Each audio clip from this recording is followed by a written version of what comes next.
বনি ইসরায়েলের এক মহিলা একবার হজরত মুসা আলাইহিস সালামের কাছে এলো।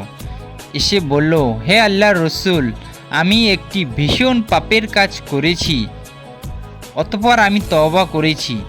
আপনি আমার জন্য দোয়া করুন যেন আল্লাহ আমাকে ক্ষমা করেন।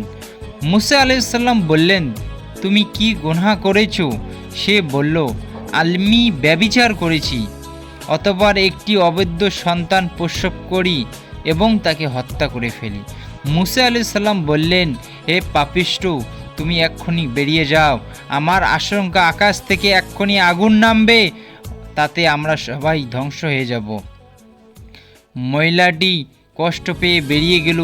অল্পক্ষণ পরেই জিবরাইল আলাইহিস সালাম এলেন।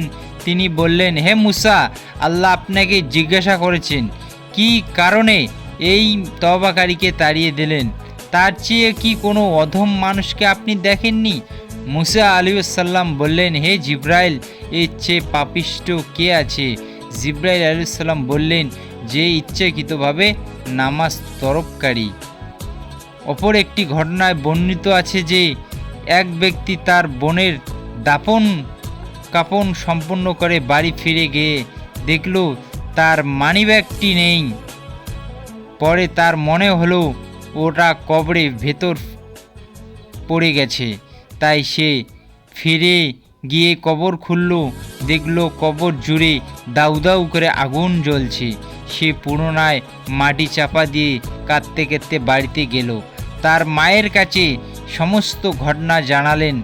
তিনি বললেন, মেয়েটি নামাজের ব্যাপারে খামখেয়ালি করত এবং সময় গড়িয়ে নামাজ পড়ত। বিনা ওজরে নামাজ কাজা করলেই যদি এইরূপ পরিণতি হতে পারে, তাহলে বেনামাজির পরিমাণ কত ভয়াবহ হতে পারে তা ভাবতে গা শিউরে ওঠে।